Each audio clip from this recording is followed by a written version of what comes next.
Hello everyone, I'm back.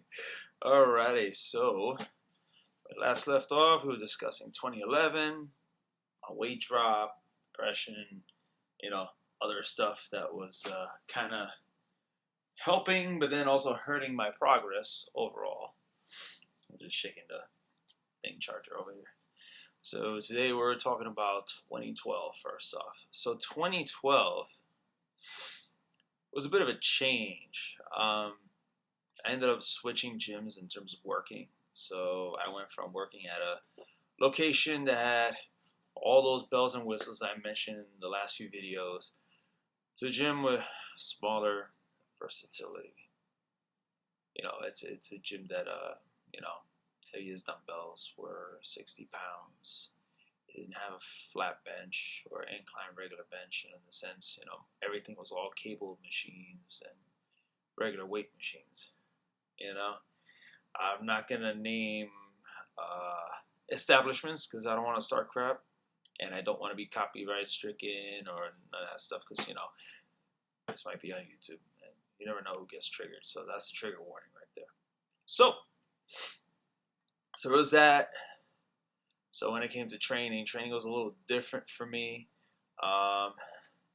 When it came to how often I was training, I'd usually work out, after my shifts at the time. I was working like a mid shift, where I get off like at 9 o'clock or 11 o'clock. And it was a 24-hour type of gym at that location specifically. Then I got to work out. I either worked out by myself or with someone else or one of my boys, whatever, depending. Now, here's the thing with 2012. So all that progression I was making better food choices, even though half of it I don't remember, admittedly, at this point, because it's been that long. I had to really write this down because it's like trying to remember stuff. I started receding into bad eating habits. This gym that I was at was a few blocks away from a Dunkin' Donuts, Gucci Frito, Burger King, McDonald's. Yeah, you see where this is going, right? I mentioned Dunkin' Donuts. Yeah, I did. And Little Caesars. Yeah, 5 moves to doom when it comes to temptation. Even though I would still eat at home, but then I found myself. Here's the thing. It's one thing when you've already created a type of discipline when it comes to training, but when it comes to your relationship with food, whole the ball game. Because all it takes is a bad relationship with food, and it can derail your progress. It's just how it is. Because eating, I would say, is about 70% of how you take care of yourself. The training, that's the other 30, 25%. You know what I'm saying? So, and I have an orange light on right now because this eye's slightly pink, so I got mad. But anyway. So there was that. My weight ended up gaining back up to 245 to about 262. Again, bad food choices. So, inflammation, excess sodium, saturated fat, crappy quality carbs in the mix. If you get my drift. All of that. Also, during that time, I was eating out a lot again, mainly because there was one person that I was dating. She was a bit of a foodie. We ended up going to a spot just a few blocks from her house in the city that had really good wings and food and stuff. And always with the, Baked by Melissa, trying out all these pastries. Yeah, it's like, yeah. And then someone else that I was with, we were literally eating out every other week. And predictably during payday, which was every other week. So that was that. So as a result, my weight ballooned all the way up to 262. At my leanest, 245. But again, 262, 265. Because again, I wasn't eating the way I used to. Like, in a productive manner.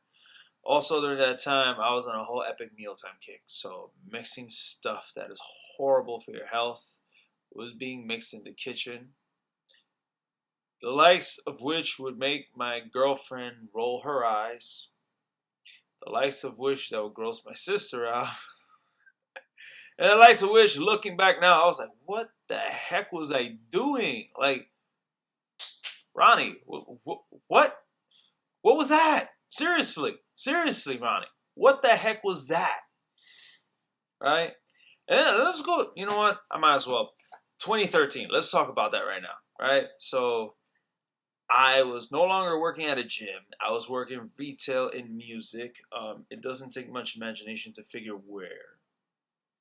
For those of you who know that I'm a musician, so you already know where I was at, and some of you already know. And some of you are my bosses. Thank you very much. I was in lieu of moving to Tampa at the time. I was working in Queens. And you see, when you work in an environment that has nothing but energy drinks and soda, and then when it comes to food around you, buffet and 7-Eleven, oh man, it's terrible. Again, my discipline and relationship with food was horrendous. Horrendous. I'm not making any excuses for that. That's exactly what happened. Now, when I moved to Tampa, food is cheaper down here, plain and simple. I'm not even making that one up. Food was cheaper. And as a result of food being cheaper, guess what else happened? All that did was embolden my bad relationship with food, because that meant getting all the bad things that I enjoy was a lot easier. As a matter of fact, I ended up transferred at my job down here. We're next to Save-A-Lot, right? And I'm gonna just be open, full disclosure here. I was drinking a whole gallon of chocolate milk, eating a whole bag of boneless barbecue or buffalo wings, an entire watermelon. Yeah, in one day. I am not making that up. I wish I was making this up. This is exactly the kind of horrible relationship with food I had. And yes, while I was working out at a gym in between my job and Save-A-Lot, again, those of you who know the area know exactly where I worked at. It did not change my bad relationship with food. Yes, I was beginning to train at least 2-3 times a week, usually during my lunch breaks at my job. So, I'd walk over to the gym, work out, take a shower, change your clothes, back to work. But despite the fact that food is a lot more affordable here, and I'm not talking about fast food, I'm talking about produce, Whole Foods, everything. Like, everything here in Tampa is absurdly cheaper compared to New York City. Fight me. I dare you. I'll prove you wrong. I'll make you feel like you just pissed your pants right now. Again, my relationship with food was terrible. And then there was at some point where I just didn't even want to hit the gym. It was that bad. So my weight gain was even worse. I was in a downward spiral, folks. So Guns Crew is going to drop it to you now, real. I ended up gaining weight because when I flew down to Tampa, I touched down at 265 to 272 down here when I first got here. And that was from working at the place I was at in Queens to here in Tampa. By the end of 2013, I ballooned to 295. Okay? Not good. Not good at all. Not going to sugarcoat it, not going to justify it. None of the, well, what happened was, no, there is no excuses. One of the most important things I believe in taking care of yourself and taking charge of your life is self-accountability. Yes, things outside of you may impact you, may affect you, but at the end of the day, when it comes to immediate things in your life that you can control, you got to control yourself.